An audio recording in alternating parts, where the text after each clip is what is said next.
Good morning dear students. हाँ जी बेटा, अज असी संत राम उदासी जी की कविता कमियां दा वेड़ा दी प्रसंग व्याख्या समझांगे।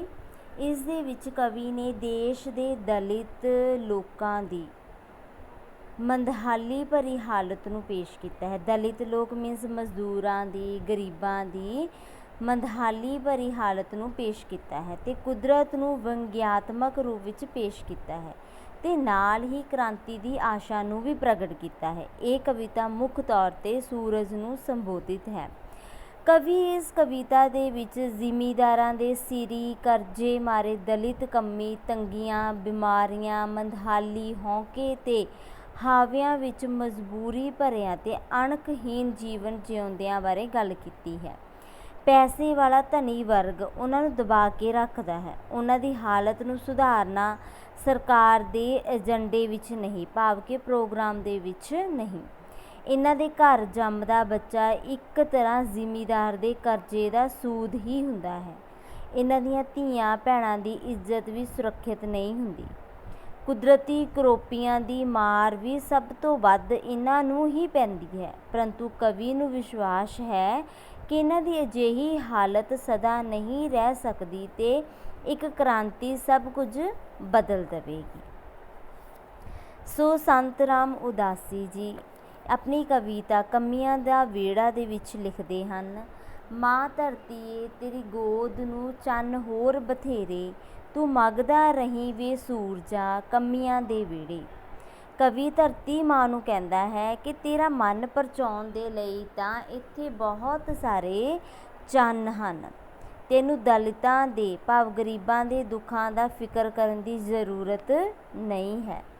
सो कवि सूरज नूं संबोधित करदा होया कहंदा है कि ओह उन्हां दे गरीब लोकां दे दुख तकलीफ दी परवाह कीते बिना गरीब कमियां दे वेड़े विच चमकदा रहे।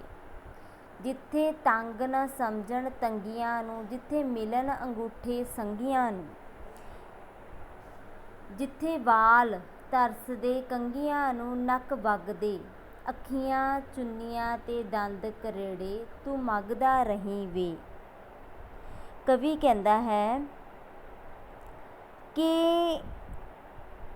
जिथे दुख तकलीफां तो तंग लोग अपनियां तंगियां दे कारण अपनियां ਜ਼ਰੂਰਤਾਂ ਨੂੰ ਘੁੱਟ ਲੈਂਦੇ ਹਨ, ਭਾਵ ਕਿ ਮਿਲਣ ਅੰਗੂਠੇ ਸੰਘੀਆਂ ਨੂੰ, ਭਾਵ ਕਿ ਆਪਣੇ ਆਵਾਜ਼ਾਂ ਨੂੰ ਦਬਾਉਣ ਦੇ ਲਈ ਸਰਮਾਏਦਾਰ ਜ਼ਗੀਰਦਾਰ ਤਾਕਤਾਂ ਉਹਨਾਂ ਦੀਆਂ ਸੰਘੀਆਂ ਨੂੰ ਅੰਗੂਠਿਆਂ ਨਾਲ ਦਬਾ ਦਿੰਦੇ ਹਨ, ਭਾਵ ਉਹਨਾਂ ਦੀਆਂ ਜ਼ਰੂਰਤਾਂ ਨੂੰ ਘੁੱਟ ਦਿੰਦੇ ਹਨ, ਬੰਦ ਕਰ ਦਿੰਦੇ ਹਨ। ਜਿੱਥੇ ਬੱਚਿਆਂ ਨੂੰ ਆਪਣੇ ਵਾਲ ਸਵਾਰਨ ਦੇ ਲਈ ਕੰਘੀਆਂ ਵੀ ਨਹੀਂ ਮਿਲਦੀਆਂ ਤੇ ਉਹਨਾਂ ਦੇ ਨੱਕ ਵਗਦੇ ਰਹਿੰਦੇ ਹਨ ਤੇ ਅੱਖਾਂ ਰੋਗਾਂ ਕਾਰਨ ਚੁੰਨੀਆਂ ਜੀਆਂ ਹੋ ਜਾਂਦੀਆਂ ਨੇ ਤੇ ਦੰਦ ਕਰੇੜੇ ਨਾਲ ਭਰ ਰਹਿੰਦੇ ਨੇ। ਤੂੰ ਹਮੇਸ਼ਾ ਉੱਥੇ ਚਮਕਦਾ ਰਹੀ, ਮਗਦਾ ਰਹੀ। ਸੂਰਜ ਨੂੰ ਕਵੀ ਸੰਬੋਧਿਤ ਕਰਦਾ ਹੋਇਆ ਕਹਿੰਦਾ ਹੈ ਕਿ ਉਹਨਾਂ ਦਲਿਤ ਲੋਕਾਂ ਦੇ ਘਰਾਂ ਦੇ ਵਿੱਚ ਤੂੰ ਕਿਸੇ ਵੀ ਤਰ੍ਹਾਂ ਦੇ ਨਾਲ ਵਿਤਕਰਾ ਕੀਤੇ ਬਿਨਾ ਤੂੰ ਉਹਨਾਂ ਦੇ ਵਿਹੜੇ ਵਿੱਚ ਹਮੇਸ਼ਾ ਮਗਦਾ ਰਹੀ, ਚਮਕਦਾ ਰਹੀ। ਜਿੱਥੇ ਰੂਹ ਬਣ ਗਈ ਇੱਕ ਹਵਾ ਹੈ, ਜਿੱਥੇ ਜ਼ਿੰਦਗੀ ਇੱਕ ਪਛਤਾਵਾ ਹੈ, ਜਿੱਥੇ ਕੈਦ ਅਣਖ ਦਾ ਲਾਵਾ ਹੈ, ਜਿੱਥੇ ਅਕਲ ਮਸੋਸੀ ਮੁੜ ਪਈ, ਖਾ ਰੋਜ਼ ਥਪੇੜੇ, ਤੂੰ ਮਗਦਾ ਰਹੀ। ਕਵੀ ਕਹਿੰਦਾ ਹੈ ਕਿ ਉਹ ਕਿਸੇ ਦੇ ਦੁੱਖ ਤਕਲੀਫ ਦੀ ਪਰਵਾਹ ਕੀਤੇ ਬਿਨਾ ਕਮੀਆਂ ਦੇ ਵਿਹੜੇ ਵਿੱਚ ਚਮਕਦਾ ਰਹੀ। ਇਹ ਵਿਹੜਾ ਉਹ ਹੈ ਜਿੱਥੇ ਦੁੱਖਾਂ ਵਿੱਚ ਫਸੀ ਮਨੁੱਖਾਂ ਦੀ ਰੂਹ ਇੱਕ ਹਵਾ ਤੇ ਜ਼ਿੰਦਗੀ ਇੱਕ ਪਛਤਾਵਾ ਬਣ ਕੇ ਰਹਿ ਜਾਂਦੀ ਹੈ। ਜਿੱਥੇ ਰੂਹ ਬਣ ਗਈ ਇੱਕ ਹਵਾ, ਜਿੱਥੇ ਜ਼ਿੰਦਗੀ ਇੱਕ ਪਛਤਾਵਾ, ਤੂੰ ਉਹਨਾਂ ਦੇ ਘਰਾਂ ਦੇ ਵਿੱਚ ਹਮੇਸ਼ਾ ਚਮਕਦਾ ਰਹੀ। ਜਿੱਥੇ ਦੁੱਖਾਂ ਵਿੱਚ ਫਸੀ ਜਿਹੜੀ ਮਨੁੱਖਾਂ ਦੀ ਰੂਹ ਇੱਕ ਹਵਾ ਤੇ ਜ਼ਿੰਦਗੀ ਇੱਕ ਪਛਤਾਵਾ ਬਣ ਕੇ ਰਹਿ ਗਈ। ਹਵਾ ਮੀਨਸ ਹੁੰਦਾ ਹੈ ਹੌਂਕਾ, ਹੌਂਕਾ ਬਣ ਕੇ ਰਹਿ ਗਈ ਹੈ। ਤੂੰ ਹਮੇਸ਼ਾ ਉਹਨਾਂ ਦੀ ਜ਼ਿੰਦਗੀ ਦੇ ਵਿੱਚ ਚਮਕਦਾ ਰਹੀ। ਜਿੱਥੇ ਕੈਦ ਅਣਖ ਦਾ ਲਾਵਾ ਹੈ, ਜਿੱਥੇ ਅਕਲ ਮਸੋਸੀ ਮੁੜ ਪਈ ਖਾ ਰੋਜ਼ ਥਪੇੜੇ। ਮਸੋਸੀ ਮੀਨਸ ਹੁੰਦਾ ਨਿਰਾਸ਼ਾ। ਜਿੱਥੇ ਜ਼ਗੀਰਦਾਰ ਸਰਮਾਏਦਾਰ ਆਪਣੀ ਕਮੀਆਂ ਦੇ ਰੋਹ ਦਾ ਲਾਵਾ ਜਿਹੜਾ ਬਾਹਰ ਨਹੀਂ ਨਿਕਲਣ ਦਿੰਦੇ। ਜਿੱਥੇ ਜਿਨ੍ਹਾਂ ਲੋਟੂ ਤਾਕਤਾਂ ਤੇ ਥਪੇੜੇ ਖਾ ਖਾ ਕੇ ਨਿਰਾਸ਼ ਹੋਈ ਅਕਲ ਪਿੱਛੇ ਹੀ ਮੁੜ ਪੈਂਦੀ ਹੈ, ਆਪਣੇ ਦੁੱਖਾਂ ਤੋਂ ਛੁਟਕਾਰਾ ਪਾਉਣ ਲਈ ਅੱਗੇ ਸੋਚਣ ਦਾ ਯਤਨ ਨਹੀਂ ਕਰਦੀ, ਤੂੰ ਉੱਥੇ ਹਮੇਸ਼ਾ ਮਗਦਾ ਰਹੀਂ, ਚਮਕਦਾ ਰਹੀਂ। ਜਿੱਥੇ ਲੋਕ ਬੜੇ ਮਜਬੂਰ ਜਿਹੇ, ਦਿੱਲੀ ਦੇ ਦਿਲ ਤੋਂ ਦੂਰ ਜਿਹੇ ਤੇ ਭੁੱਖਾਂ ਵਿੱਚ ਮਸ਼ਹੂਰ ਜਿਹੇ, ਜਿੱਥੇ ਮਰ ਕੇ ਚਾਂਬਲ ਚਾਂਵਦੇ ਹਨ ਭੂਤ ਜਠੇਰੇ, ਤੂੰ ਮਗਦਾ ਰਹੀਂ ਵੇ। ਕਵੀ ਕਹਿੰਦਾ ਹੈ ਕਿ ਇਹ ਉਹ ਵੇੜਾ ਹੈ ਜਿੱਥੇ ਦੁੱਖਾਂ ਵਿੱਚ ਫਸੇ ਗਰੀਬ ਲੋਕ ਬਹੁਤ ਹੀ ਮਜਬੂਰ ਹਨ ਤੇ ਉਹਨਾਂ ਦੇ ਦੇਸ਼ ਦਾ ਰਾਜ ਪ੍ਰਬੰਧ ਚਲਾ ਰਹੀ ਦਿੱਲੀ ਦੀ ਸਰਕਾਰ ਦੇ ਦਿਲ ਤੋਂ ਉਹ ਹਮੇਸ਼ਾ ਹੀ ਦੂਰ ਰਹਿੰਦੇ ਹਨ ਤੇ ਉਹਨਾਂ ਦੀ ਜੂਨ ਸੁਧਾਰਨ ਦੇ ਲਈ ਕੋਈ ਗੱਲ ਉਹਨਾਂ ਦੇ ਪ੍ਰੋਗਰਾਮ ਦੇ ਵਿੱਚ ਨਹੀਂ ਹਨ ਤੇ ਜਿਸ ਕਰਕੇ ਉਹ ਭੁੱਖਾਂ ਵਿੱਚ ਮਰਨ ਲਈ ਮਸ਼ਹੂਰ ਹੋ ਗਏ ਹਨ, ਭੁੱਖ ਦੇ ਵਿੱਚ ਮਰਨ ਲਈ ਮਸ਼ਹੂਰ ਹੋਏ ਰਹਿੰਦੇ ਹਨ। ਉਹਨਾਂ ਦੇ ਤਾਂ ਜਠੇਰੇ ਵੀ ਮਰ ਕੇ, ਉਹਨਾਂ ਦੇ ਜਠੇਰੇ ਵੀ ਮਰ ਕੇ, ਭਾਵ ਕਿ ਜਿਹੜੇ ਵੱਡੇ ਵਡੇਰੇ ਨੇ ਉਹ ਵੀ ਮਰ ਕੇ ਭੂਤ ਬਣ ਕੇ ਚਾਂਬਲੇ ਹੋਏ ਉਹਨਾਂ ਦੇ ਦੁੱਖਾਂ ਵਿੱਚ ਵਾਧਾ ਕਰਦੇ ਪ੍ਰਤੀਤ ਹੋ ਰਹੇ ਹਨ। ਤੂੰ ਉਹਨਾਂ ਕਮੀਆਂ ਦੇ ਵਿਹੜੇ ਵਿੱਚ ਹਮੇਸ਼ਾ ਮਗਦਾ ਰਹੀਂ, ਚਮਕਦਾ ਰਹੀਂ। ਜਿੱਥੇ ਬੰਦਾ ਜੰਮਦਾ ਸੀਰੀ ਹੈ, ਟਕਿਆਂ ਦੀ ਮੀਰੀ ਪੀਰੀ ਹੈ, ਜਿੱਥੇ ਕਰਜ਼ੇ ਹੇਠ ਪੰਜੀਰੀ ਹੈ, ਬਾਪੂ ਦੇ ਕਰਜ਼ ਦਾ ਸੂਦ ਨੇ, ਪੁੱਤ ਜੰਮਦੇ ਜਿਹੜੇ ਤੂੰ ਮਗਦਾ ਰਹੀਂ ਵੀ।